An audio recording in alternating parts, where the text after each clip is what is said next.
ಅವನ ಹೆಸರನ್ನು ಯಾರೂ ಮರೆತಿರಲಿಲ್ಲ, ಹಳೆಯ ಮಲ್ಲಯ್ಯ. ಆತನ ಮೈಮೇಲೆ ಇಳಿದ ಚರ್ಮ, ಬಿಳಿ ಧವಳ ಕೂದಲು, ದುಡಿತದಿಂದ ಕೊರಗಿದ ಕೈಗಳು. ಇಡೀ ಗ್ರಾಮ ಆತನನ್ನು ಮಲ್ಲ ತಾತ ಅಂತಲೇ ಕರೆಯುತ್ತಿತ್ತು. ಇವನು ಬದುಕಿದದು ಪ್ರಕೃತಿಯೊಡನೆ. ಯಂತ್ರಗಳಿಲ್ಲದ ಕಾಲ, ರಾಸಾಯನಿಕಗಳಿಲ್ಲದ ಹೊಲ, ಬಿಸಿಲು ಮಳೆ ಗಾಳಿಯೊಂದಿಗೆ ಬೆಳೆ ಬೆಳೆದ ಕಾಲ. ಮಲ್ಲ ತಾತನ ಮನೆಯು ಹಳ್ಳಿಯ ತುದಿಯಲ್ಲಿದ್ದ ಪುಟ್ಟ ಮಣ್ಣು ಮನೆ. ಮನೆಯ ಮುಂದೆ ಬೆಳೆದಿದ್ದ ಅಂಬೆ, ಬದನೆ, ತುಳಸಿ ಗಿಡಗಳು ಮನೆಗೆ ಒಂದು ಜೀವಂತ ಬಣ್ಣ ನೀಡುತ್ತಿದ್ದವು.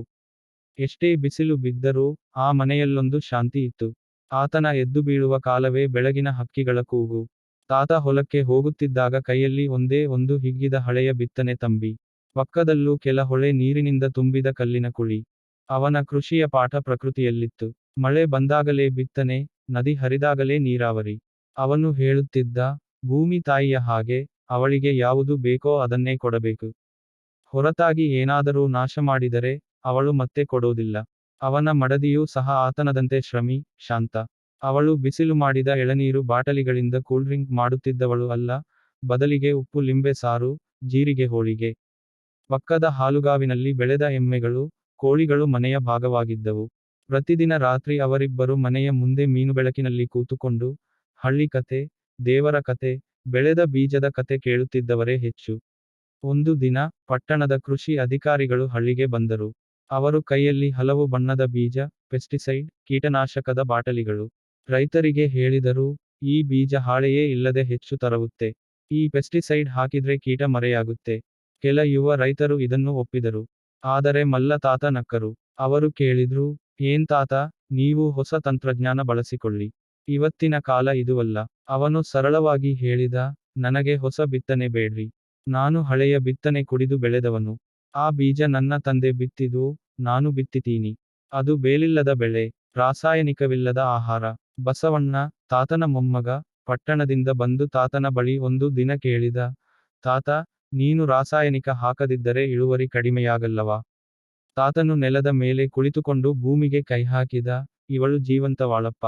ನಾನು ಅವಳನ್ನು ಸಂಪತ್ತು ಅಂತ ನೋಡ್ತೀನಿ. ಇಳುವರಿ ತಕ್ಷಣದ ಲಾಭ, ಆದರೆ ನೆಲದ ಆರೋಗ್ಯ ಶಾಶ್ವತ. ಒಂದು ವರ್ಷ, ಮಳೆ ಸರಿಯಾಗಿ ಬಂದಿರಲಿಲ್ಲ. ಹಲವರ ಹೊಲಗಳು ಬತ್ತಿ ಹೋಯಿತು. ಆದರೆ ಮಲ್ಲ ತಾತನ ಹೊಲದಲ್ಲಿ ಕನಿಷ್ಠ ಬೆಳೆ ಇತ್ತು. ಕಾರಣ, ಅವನು ನೆಲವನ್ನು ತಯಾರಿಸಿದ ರೀತಿಯೇ ವಿಭಿನ್ನ. ಭತ್ತದ ಮಧ್ಯೆ ಕೋಸು ಬೆಳೆದಿದ್ದ, ತುಪ್ಪದಲ್ಲಿ ಕಿತ್ತ ಬೆಳೆಗಳ ನಡುವೆ ಹೂವುಗಳ ಬೆಳೆ ಇದ್ದವು. ಅವನು ಹೇಳುತ್ತಿದ್ದ, ಇವಿರೋ ಕೀಟಗಳು ಕೀಟನಾಶಕವಿಲ್ಲದ ಜಯಂದ ರಕ್ಷಣೆ. ಮಣ್ಣು ಸೂಸೋಂತೆ ಇರಬೇಕು. ಮರು ವರ್ಷ, ಪಟ್ಟಣದ ಕಾಲೇಜಿನ ವಿದ್ಯಾರ್ಥಿಗಳು ಹಳ್ಳಿಗೆ ಪ್ರವಾಸಕ್ಕೆ ಬಂದರು. ಅವುಗಳಲ್ಲಿ ಕೆಲವರು ಮಲ್ಲ ತಾತನನ್ನು ಭೇಟಿಯಾದರು. ತಾತ ಅವರಿಗೆ ತನ್ನ ಹೊಲ ತೋರಿಸಿದ. ಮೆತ್ತಗಿನ ಹುಲ್ಲು, ಎತ್ತಿನ ಜೋತೆ, ತಿರುಳಿನ ಬೀಜ, ರಾಶಿಯಂತ ಬಿತ್ತನೆ ಹಗ್ಗ, ಒಗೆನಕ್. ವಿದ್ಯಾರ್ಥಿಗಳು ಕೇಳಿದ್ರು, ತಾತ, ನಿನ್ನ ಪಾಲಿಗೆ ಕೃಷಿ ಎಂದರೆ ಏನು? ಅವನು ನಗುಮುಗಿದ ನೋಟದಿಂದ ಹೇಳಿದ, ಕೃಷಿ ಅನ್ನೋದಂದ್ರೆ ಜೀವನವಾದಿ ಶಕ್ತಿ. ಇದು ಹುಟ್ಟಿದ ಹಗಲಿನಿಂದ ರಾತ್ರಿವರೆಗೆ ನೆಲದೊಡನೆ ನಡೆಸೋ ಸಂಭಾಷಣೆ. ಒಂದು ವರ್ಷ, ಮಳೆ ಸರಿಯಾಗಿ ಬಂದಿರಲಿಲ್ಲ. ಹಲವರ ಹೊಲಗಳು ಬತ್ತಿ ಹೋಯಿತು. ಆದರೆ ಮಲ್ಲ ತಾತನ ಹೊಲದಲ್ಲಿ ಕನಿಷ್ಠ ಬೆಳೆ ಇತ್ತು. ಕಾರಣ, ಅವನು ನೆಲವನ್ನು ತಯಾರಿಸಿದ ರೀತಿಯೇ ವಿಭಿನ್ನ. ಭತ್ತದ ಮಧ್ಯೆ ಕೋಸು ಬೆಳೆದಿದ್ದ, ತುಪ್ಪದಲ್ಲಿ ಕಿತ್ತ ಬೆಳೆಗಳ ನಡುವೆ ಹೂವುಗಳ ಬೆಳೆ ಇದ್ದವು. ಅವನು ಹೇಳುತ್ತಿದ್ದ, ಇವಿರೋ ಕೀಟಗಳು ಕೀಟನಾಶಕವಿಲ್ಲದ ಜಯಂದ ರಕ್ಷಣೆ. ಮಣ್ಣು ಸೂಸೋಂತೆ ಇರಬೇಕು. ಮರು ವರ್ಷ, ಪಟ್ಟಣದ ಕಾಲೇಜಿನ ವಿದ್ಯಾರ್ಥಿಗಳು ಹಳ್ಳಿಗೆ ಪ್ರವಾಸಕ್ಕೆ ಬಂದರು. ಅವುಗಳಲ್ಲಿ ಕೆಲವರು ಮಲ್ಲ ತಾತನನ್ನು ಭೇಟಿಯಾದರು. ತಾತ ಅವರಿಗೆ ತನ್ನ ಹೊಲ ತೋರಿಸಿದ. ಮೆತ್ತಗಿನ ಹುಲ್ಲು, ಎತ್ತಿನ ಜೋತೆ, ತಿರುಳಿನ ಬೀಜ, ರಾಶಿಯಂತ ಬಿತ್ತನೆ ಹಗ್ಗ, ಒಗೆನಕ್.